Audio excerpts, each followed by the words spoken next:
Welcome to Powerplayers in Business and Life with Adrienne Richardson, the show where brilliant leaders in business share powerful insider secrets and strategies to succeeding in life and business. Now, here's your host, Adrienne.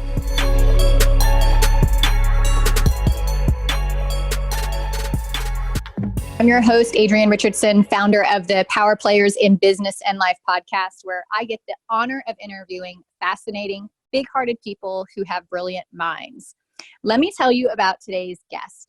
Jessica Nazarali started her first business in 2011. She had an e-commerce store and lifestyle brand. After the success of her site, she began consulting with other businesses to experience similar results.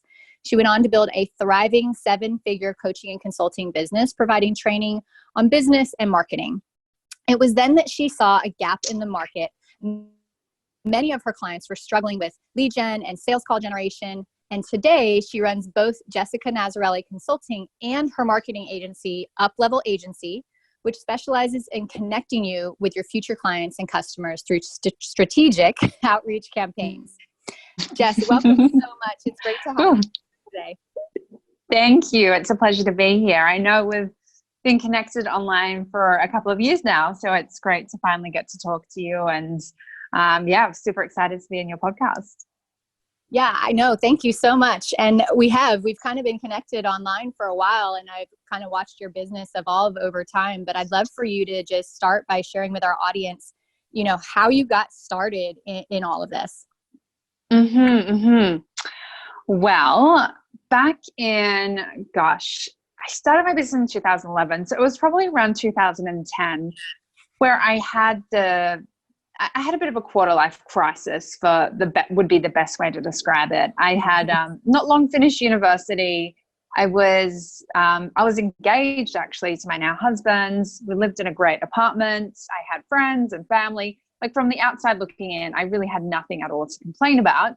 But I remember just feeling very unhappy and unfulfilled. And I remember thinking, is this seriously all that there is? And I had worked very hard at university. I had gotten good grades. I had gotten a quote unquote good job. But I seriously felt like something was really missing. And the thought of doing my current job, even though I loved my boss and it was quite a good job in all respects, the thought of doing it for another 10, 20, or even like 2 years, I found very upsetting, and I didn't like the thought of that. So what I started doing was, reading about blogging, social media, online business, and I started an e-commerce online health food store in Australia, along with my husband and I. So we ran that together. So we had an e-commerce store. I also established a blog, which I really built up and gained a following.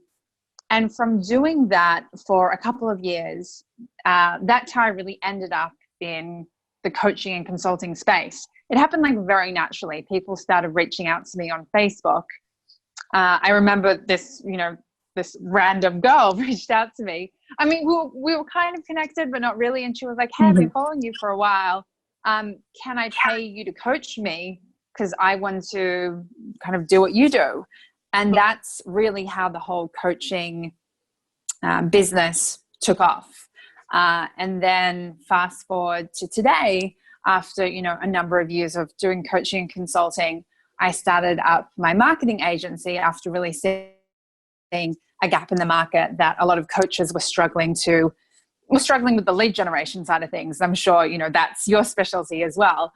So you totally get all of that. And that was, how I started my marketing agency, which focuses predominantly, we're using LinkedIn and cold email to generate leads.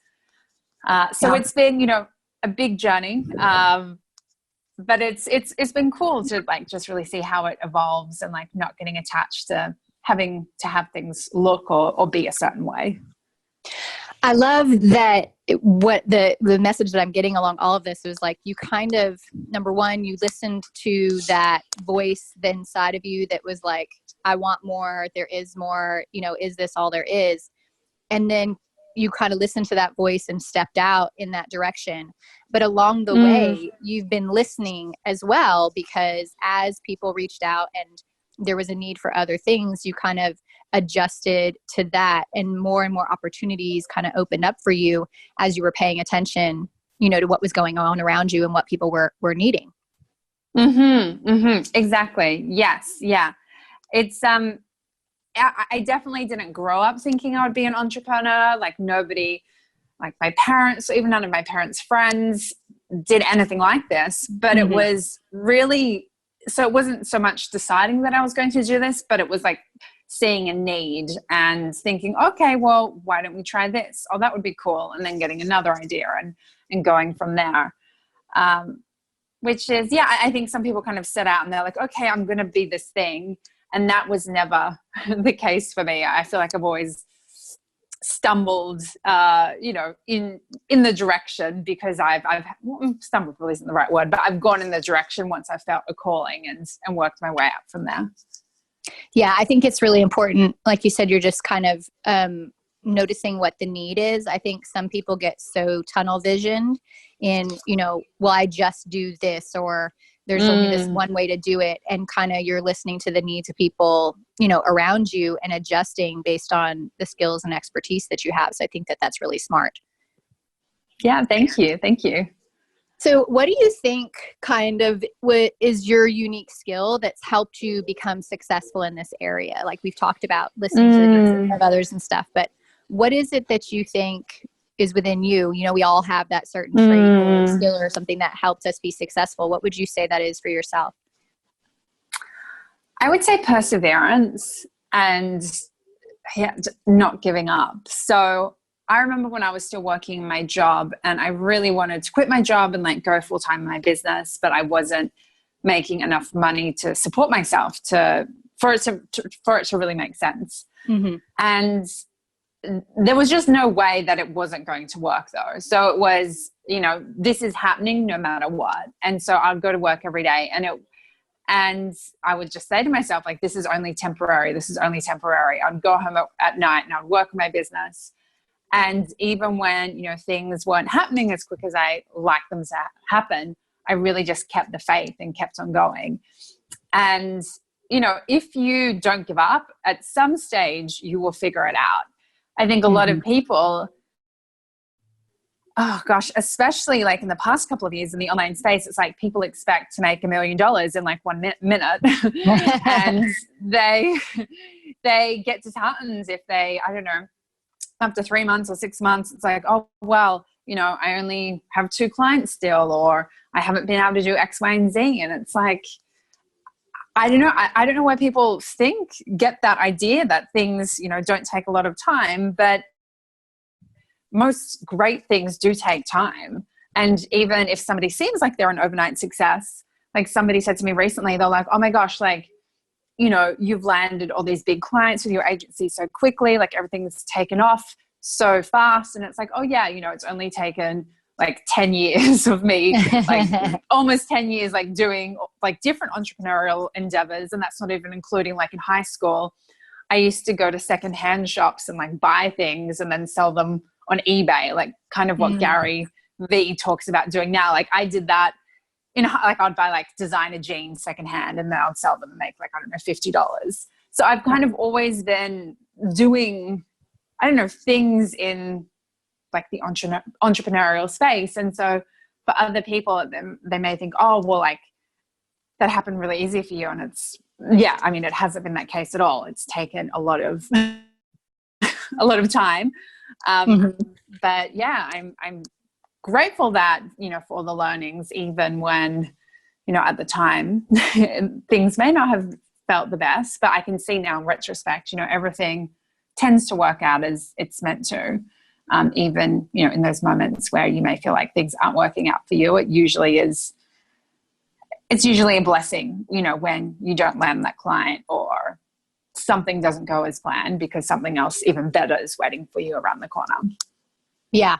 I'm glad you brought this up, the whole internet marketing space and unrealistic expectations, because, you think about, people who go a more traditional route, they, they graduate from high school, they spend 4 years in college, maybe 6 years in college. They go get a job where they start at, the entry level position and have to work their way up for many, many years to have success. And what's cool is that the internet marketing space, I feel like, has allowed people to fast forward their results of what you typically would see in life. But they have a very unrealistic expectation that it's just going to happen overnight. And, most of the times, by the time someone, let's say, quote unquote, pops up on the scene and people know who they don't know who they are because they just showed up. They know who they are because they've put in the work for a while. And now it seems like everybody knows who they are, but it didn't start that way.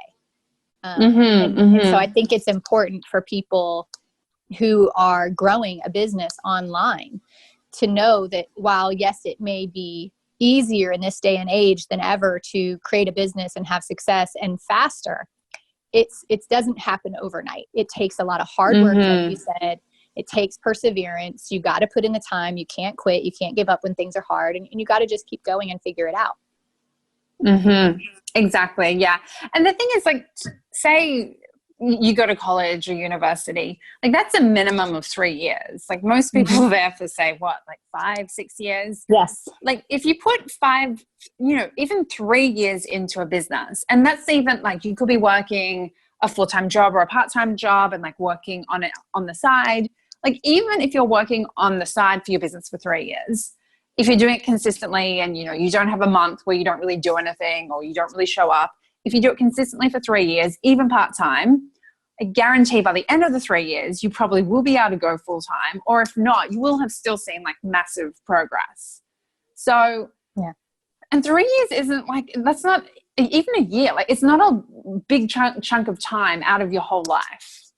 Touch wood, if, we all live to an old age, right. But, and we're all living longer and longer, right? So if you're in your 30s, 40s now, and you say, okay, I'm going to take like 3 years and really give this my all, the chances are at the end of the 3 years, you're going to have something really great behind you.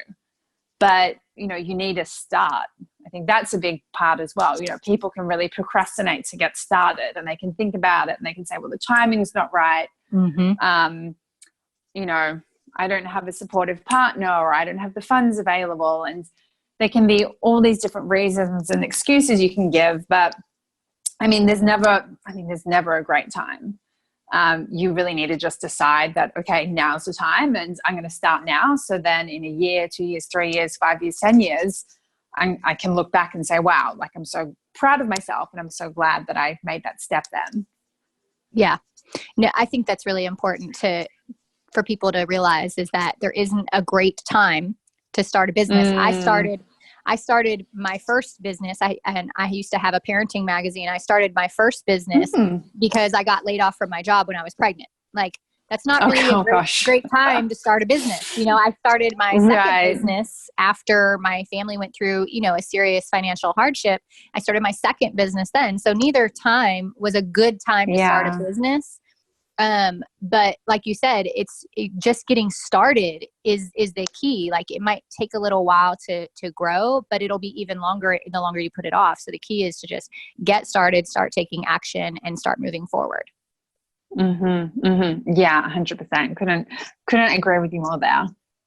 Yeah. So let's switch gears for just a minute. And I'd like to talk a little bit about marketing. I'd like to talk about, what are you excited about in marketing right now? Like that, things are always changing. You've got Facebook, you've got LinkedIn, you've got YouTube, you've got all different things. I'd love to know what's exciting you right now. Yeah. So I've been going all in on LinkedIn for a couple of years now. And I really love it. I feel like it's I feel like it sounds really corny because LinkedIn is kind of the more like, professional, like slightly geeky platform, but I really like it. And I really enjoy the connections I make on there. I find that I get to have like really high level, sophisticated conversations, and it's a platform that isn't, overly crowded as of yet. More people are getting on there, but it's still, if you're putting out organic content on there, like you're just posting on your profile, It's not at the stage yet where, if you're not, I don't even think, you can, like even advertising on LinkedIn isn't even a major thing anymore, like at the moment. Mm-hmm. Like you can advertise, but a lot of people don't, unlike on Facebook where, you see ads all the time. Mm-hmm. So you can post in your profile and people will like it or people will comment on it if it's obviously engaging, but you're still getting that organic reach, which is fantastic. And I love how on LinkedIn you can just be very upfront about, sharing what it is that you're doing and asking if people are interested in hearing more about what it is that you offer. So unlike say on Facebook, where you're sharing an opt-in and they opt in and then they're probably getting a sequence of emails and you're retargeting and all of that's happening, which is great. I still run some Facebook ads as well. But what I love about LinkedIn is you can connect with someone, have a bit of a dialogue, and it's like, hey, this is what I do. Are you in the market for it? It's like very problem solution focused, and you can just be very upfront about what it is that you do, and people will say yes or no. And I just really love that. I love the transparency. So LinkedIn, has kind of for a while been, like the black sheep of social media, and I feel like people, here's my experience when I'm talking with business owners is it's like they know LinkedIn exists and they'll ask about it. Like, what about LinkedIn? But there's not enough understanding about the opportunity, or maybe there's a lot of wrong beliefs about it, about what they think it is. And I know that LinkedIn's done a lot of stuff to help improve things and change things recently. And so what are some of those, maybe a couple of myths that people think about LinkedIn that is keeping them from using it? Yeah. Well, I think one of the big myths that I hear, because in my marketing agency, Up-Level Agency, the outreach campaigns that we do to get our clients booked with sales calls, that's all done through LinkedIn. So I always tell my clients, like, if you are a B2B business or if you're looking to target professionals, you really need to be on LinkedIn. And you need to, have a profile on there. You need to have a business page on there. And if you have some type of direct message campaign, which is similar to say, similar yet different to say a Facebook, messenger campaign, but I guess similar to that. I'm always surprised at the number of people who, are in that position. Like they do have a B2B business. They know that the target market's on LinkedIn.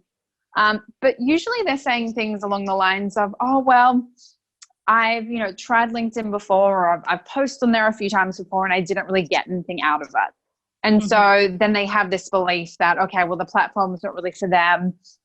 I should continue with Facebook and Instagram because, and by all means, don't give up using those platforms. But I think, something that puts people off is that, they do a couple of things. They don't really get traction. So they put it in the too hard basket and they leave it. But that's like, all social media, right? Like if you don't have a strategy for it, you're probably not going to get the best results. So not having a strategy and just turning up and thinking, you're going to wing it and have 1 million connections overnight and have great engagement, that's, likely not going to happen.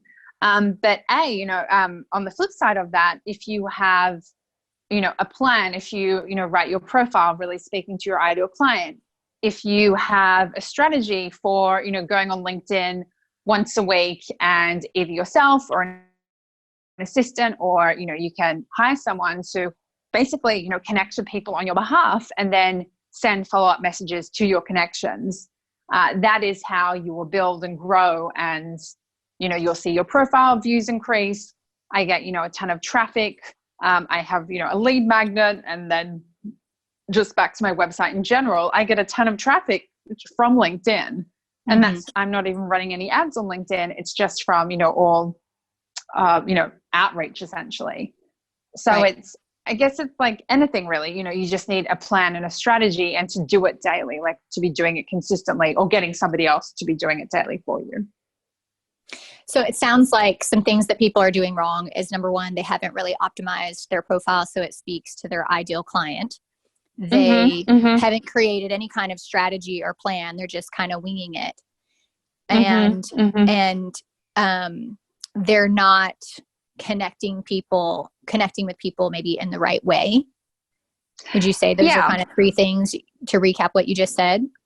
Yes, definitely. And go and look at your profile and make sure it's actually updated with information about your current business, because so many times I'll speak to business owners and they'll say, oh yeah, I have a LinkedIn profile, but I haven't updated it. You know, it's in 5 years from my previous job. Yeah, exactly. Yeah. So we look at it and it's like they're doing something completely different.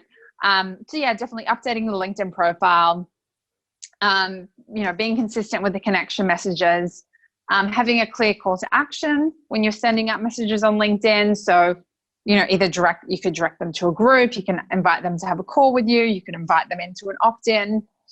Like any form of marketing, it's really testing. So it's saying, okay, I sent out, like 50 messages this week. This was the response I got.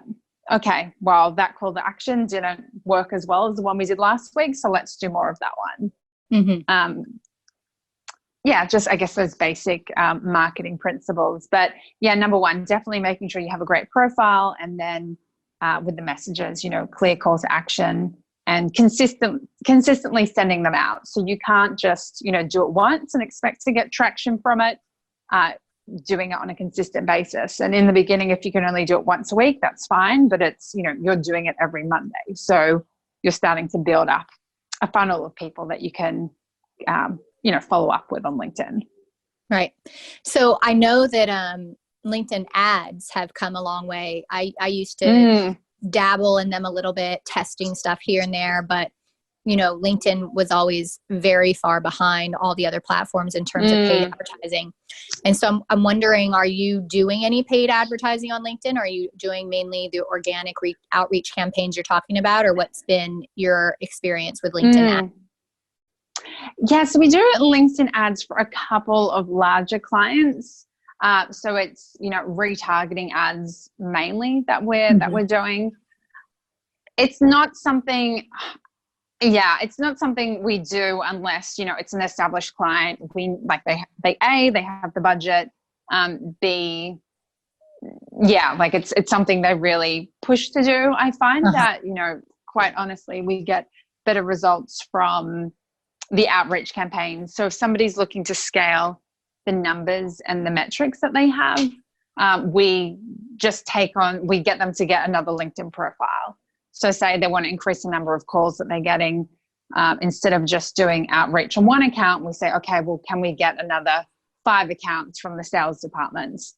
And then that is a way to kind of increase the numbers, because we have multiple accounts that we're doing the outreach on.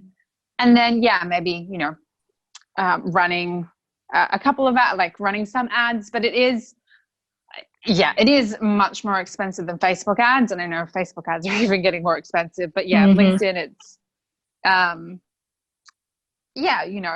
again, it's worth it in some respects. But for some people, if they're smaller, they usually just say, okay, well, we know that what we're doing is currently working with the outreach, so we just scale that. Yeah. Well, it sounds like, what's great about LinkedIn, what I feel like it is it's kind of like that online networking group. Like when you go to networking meetings in your local area, everybody knows that they're there to talk about business. Everybody knows that they're there to try to get clients. And so like you said, the conversation can be much more specific and direct on LinkedIn, because it's kind of like an online networking group. You know what I'm saying? Where people people are there for a specific reason, and they don't have to try to pretend that they're not. 100%. Yes. Yeah. Yes. That's exactly. And so the organic, so it sounds like, that lends a lot to why more of an organic outreach works versus needing to do the paid traffic. Yeah.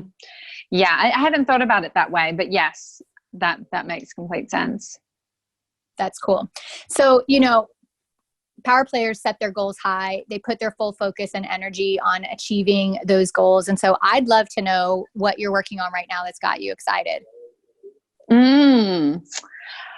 So probably I've just signed a new account, which I'm really excited about because it's a software as a service company back in Australia. They're actually my husband's old boss, which is funny how things, come full circle.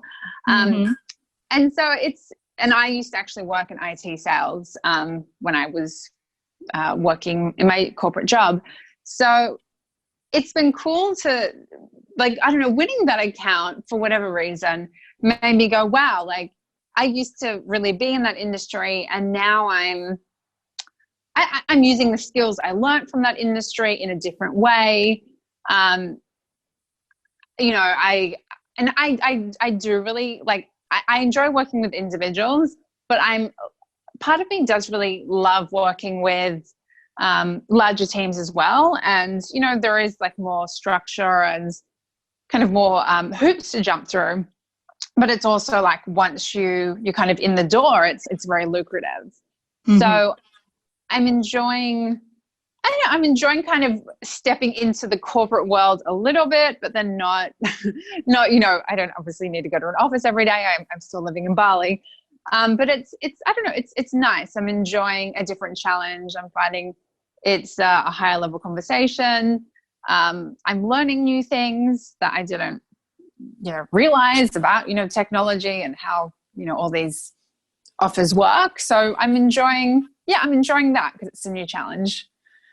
Yeah, because you kind of made the transition. You still have your coaching consulting business, but you made the transition of having the agency. And so it sounds, like you're working with the coaches and consultants, but then through your agency, you're working with a more corporate client.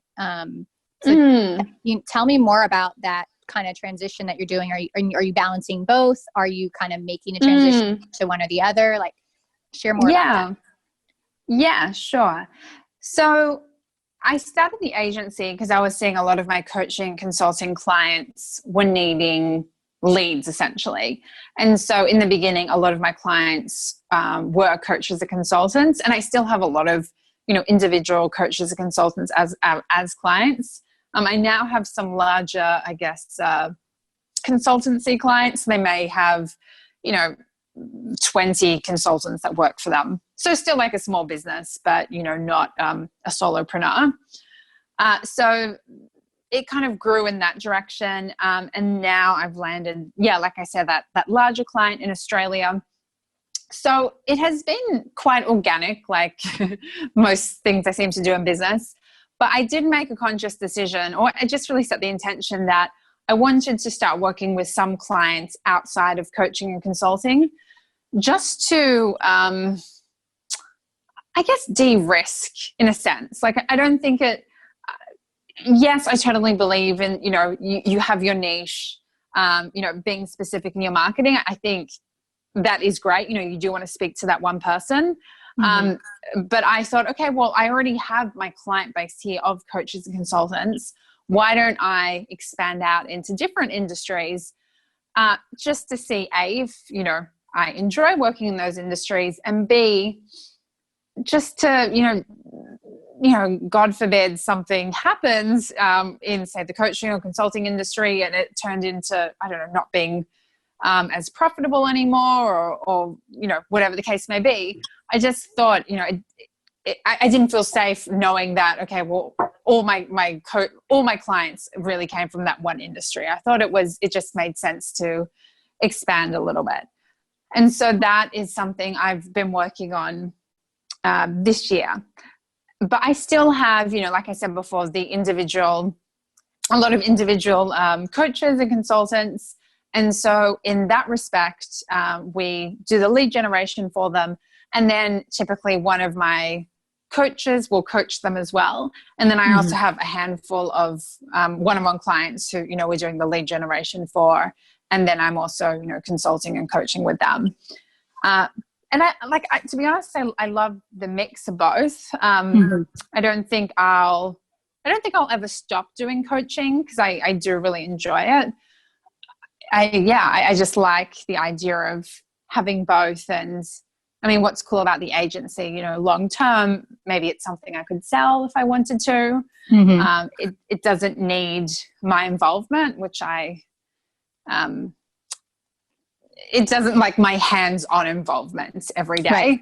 Right. It's more like, overseeing it and make sure it's running well, which is, which is good if we do have another child at some point, maybe. So just thinking, along those lines as well. Yeah. Yeah, I think that's smart. What happens, I completely agree that people should have a specific niche and a specific market that they're advertising to, because especially when it comes to marketing, a message that speaks to everyone speaks to no one. So it's like, you need to be really specific in your audience when it comes to marketing. But that doesn't mean, and I think a lot of people do translate that to mean that like, this is the only thing I can do. This is the only person I can serve. And I think it's smart that to start with one thing, scale it, get it dialed in, get your messaging dialed in and all of that. But that doesn't mean that you have to then stay kind of pigeonholed to just that audience. I think it was smart for you to say, okay, well, where else and how else can I use my skills now that I've dialed in this particular offer to this particular audience? Right. Yeah. I think people kind of forget that, especially if they're a solopreneur, they start small, they come into the online marketing space, they hear from a couple people that say, you have to have a niche, you have to get specific. And I do agree with all of that, but I think they kind of stay stuck there. They stay stuck there and they don't realize the other possibilities and that they could do more than one thing. And so I think that was really smart of you to do that. Thank you. Yeah. And I think as well, I was just, ready for a different challenge as well, and just to have different conversations. And I've seen this with some of my clients as well, that they've, kind of getting a little bit, maybe bored or frustrated with their current business and what they're doing. And so we've had similar conversations. It's like, okay, well, is there a different target market you could work with? Like, how can we shift? Let's not throw everything away, because, some things here are working well, but like, how do we make it more enjoyable for you? And it can just be, okay, is it, changing the offer slightly? Is it, changing who you're working with differently? Is it, changing your pricing so you're feeling more excited to deliver what it is that you're selling? Because I think that's normal. Like, if you've been in business for a few years, chances are, like, if you're not evolving and changing, you probably won't be in business for that much longer in the future. And if you are, like, you're probably like you'll get bored, because things just change so quickly. And that's normal. So if anyone's feeling that way, like, don't be like, oh my gosh, what's wrong with me? It's like, that's normal. Just work out, okay, well, what's your next pivot? Like, what's your next change? Yeah. It's really good for business owners to always be looking like you need to get really good at what you do, but always being aware of changes in the market or things that may be adjusting, so that you can adjust with them or come up with new ideas for them. Because people who get stuck in believing like, well, this is working, so it's been working, it's always gonna work, it's always gonna be like this, and they don't adjust with the times, they're really gonna find themselves in deep trouble as things change. Because I feel like technology is just and I know it sounds so cliche, but it's like technology is making our things change so fast and so rapidly. And business owners these days really have to kind of pay attention to what's going on around them and being able to adjust. I'm not saying necessarily completely change your business every time the market changes, but what I'm saying is like being aware that you may need to make adjustments along the way. And I know too many people who are like, well, this is what we've always done. This is what's working. There's no reason for us to do anything different, because, this is working great now. And that's fine. But I think it's kind of, naive to think that it's always going to be that way. Yes. That's so true. It's, you really need to always be looking at like, how can I, what's my next move? Like, how can I iterate? And it's not to say that you can't be satisfied where you are. And I think you have to be grateful for where you are, and then just be thinking a couple of moves ahead. Not everyone does that. Yeah. Be thankful for where you are and be thinking a couple of moves ahead. I think that's really smart. Oh, so Jess, what's the best way for our listeners to get in touch with you if they want to know more about LinkedIn or the lead generation or anything like that? Like, what's the best way for people to get in touch with you? Sure. Yeah. So you can head on over to my website. It's uplevelagency.com. Also, my personal website is jessicanazarali.com. You can also connect with me on LinkedIn if you would like. That's really my social media platform of choice. So that's Jessica Nazarali. Just send me a connection invite. You can once you do that, you'll kind of see all the different things I'm doing on there. If you're interested to, learn more about my strategy and funnels on there. So feel free to send me a connection invite and we can, connect further on LinkedIn. That's awesome. Well, thank you so much for being on the show today. You shared a lot of great tips about what to do and not to do on LinkedIn. I think people will find that very useful because a lot of people are curious about LinkedIn, but they don't quite understand it. So I think you shared some good tips. And if you're at all interested in LinkedIn and figuring out how to make it work for your business, definitely reach out to Jessica. So thank you so much for being here today, Jess. I really appreciate it. And you are a power player. Thank you. Thank you so much. It was such a pleasure. Thanks for listening to Power Players in Business and Life. Be sure to click subscribe. To learn more about Adrienne, visit www.wearepowerplay.com. We'll see you next time.